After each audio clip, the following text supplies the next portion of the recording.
ပြီးခဲ့တဲ့ဗီဒီယိုမှာလင်းပင်ဝေါ်နဲ့ဆိုးဆိုဆိုက်ရတီအကြောင်းပြောခဲ့ပြီးပြီမို့လို့ဒီဗီဒီယိုမှာတော့ဆိုကင်းနန်းတော်နဲ့ဟောလိုတွေနေထိုင်တဲ့ခွေကိုမွန်တိုအကြောင်းကိုပြောပြပေးသွားပါမယ်။ဆိုးဆိုဆိုက်ရတီအတွင်းထဲမှာရှိတဲ့ဆိုကင်းနန်းတော်ဟာဆဲရီးရဲ့အထက်ကောင်းကင်ယံအဝေးတနေရာမှာတည်ရှိပြီးဝိညာဉ်ဘရင်နှင့်ရင်းဤကိုရန်တော်တပ်ဖွဲ့တို့နေထိုင်ရာတိကျနယ်မြေတစ်ခုဖြစ်ပါတယ်။နန်းတော်ဟာအလွှာများစွာဖြင့်ဖွဲ့စည်းထားပြီးအနိမ့်ဆုံးလွှာတွင်ဆဲရီးတဲ့နှင့်ပုံစံတူအဆောက်အအုံများရှိပြီးထိုမှတဆင့်လေကားထစ်ကြီးများအတိုင်းတက်သွားပါကကျယ်ပြန့်သောကွင်းပြင်သို့ရောက်ရှိမှာဖြစ်ပါတယ်။အပေါ်ဘက်တွင်ဆိုကင်းကိုစောင့်ရှောက်ရတဲ့တော်ဝင်အဆောင်ဇီးရိုအဖွဲ့ဝင်တွေနေထိုင်တဲ့တပြားပုံစံနန်းတော်၅ခုပြန်ဝဲနေပြီးအမြင့်ဆုံးနေရာတွင်ဆိုကင်းကိုထားရှိထားသည့်စလင်ဒါပုံစံနန်းတော်ကြီးတည်ရှိပါတယ်။ဆဲရီးတဲ့ကိုဝန်းရံထားသောစကီစီကီနန်ရံများသည်အမှန်စစ်နန်းတော်ကိုကာကွယ်ရန်ဖြစ်ပြီးအရေးပေါ်အခြေအနေမှသာဆဲရီးတဲ့သို့ဆင်းသက်လာတာပါ။ဆိုကင်းနန်းတော်နှင့်ဆဲရီးတဲ့ကြားမှာအတားအဆီး92ခုနဲ့ကာကွယ်ထားတဲ့အတွက်ဇီယိုအဖွဲ့မှလွယ်ပြီးကြံတဲ့မြည်သူမှ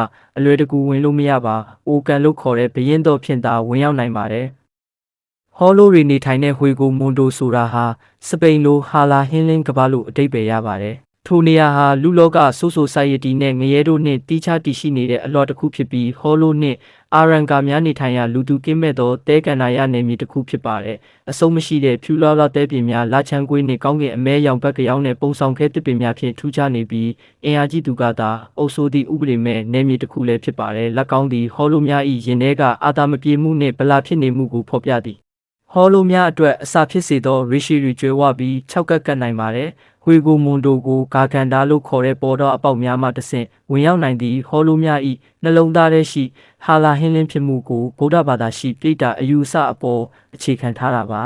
။လက်စနိုချက်သည်မိုင်ပေါင်းများစွာအကွာမှလှမ်းမြင်နိုင်သောအေယာမခံတက်ကြီးများဖြင့်ကာရန်ထားတဲ့အစပါရာရီနဲ့ဟွေကိုမွန်တိုရဲ့အုပ်ချုပ်သူတို့နေထိုင်တဲ့နန်းတော်ဖြစ်ပါတယ်။ယခင်ဘာရာကန်ရဲ့လက်ထက်ကလက်စနိုချက်တွင်အမိုးနှင့်နံရံများမရှိခဲ့ပါဘာရာကန်ကသူသည်ဟွေကိုမွန်တိုရဲ့ဘရင်ဖြစ်သည်ဖြင့်ကောင်းကင်ကြီးသည်ပင်သူ၏အမိုးဖြစ်သည်ဟုဆိုကာအမိုးရှိခြင်းကိုအထင်သေးခဲ့တာပါအိုင်ဆန်အုပ်ချုပ်တဲ့အချိန်ကြာမှလက်စနိုချက်ရဲ့အမိုးကုန်းအတွင်းပိုင်းတွင်လူလောက၏ကောင်းကင်ပြအတိုင်းပုံတူကူးထားတဲ့ကောင်းကင်တူးနှင့်ကာရန်ထားတာပါလက်စနိုချက်ခံတက်တွင်အမိုးခုံးပုံစံအဆောက်အုံမျှော်စင်ကြီးများနှင့်အဆောက်အုံငယ်များပါဝင်ပါတယ်အမိုးခုံးပေါ်ရှိမျှော်စင်၅ခုတွင်အိုင်ဆန်၏ရာဇပလင်ခမ်းမနှင့်အက်စပါရာစီဝေးခမ်းမများရှိသည်လက်စနိုချက်သည်ဘလစ်ဘာတွင်အကြီးဆုံးအဆောက်အုံဖြစ်ပြီးဆိုးဆိုဆိုက်ရတီရှိဆဲရီးတဲ့ထက်ပင်ကြီးမားနိုင်ပါတယ်လက်စနိုချက်ထဲတွင်နံပါတ်၄နှင့်အထက်အက်စပါရာများမြင်းတို့၏ဇမ်ပန်တိုထုတ်လုပ်ပြီးအသွင်ပြောင်းခြင်းကိုတားမြစ်ထားပါတယ်ထို့အပြင်ဂရန်ရေးစီရိုကို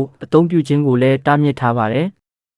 နောက်ထပ်ကြန့်ရှိနေသေးတဲ့တန်ကိုင်းဂါကန်နာဘယ်လီအော့ဖ်စကင်ဟဲနဲ့ကွင်စီရီနေထိုင်တဲ့ရှက်တန်ဘာရိုက်ခေါ်အရေးနယ်မြေအကြောင်းတွေကိုနောက်နေ့တွေမှာဆက်လက်တင်ဆက်ပေးသွားမှာဖြစ်လို့ဖော်လိုလေးတွေလုပ်ပေးခဲ့ပါဦး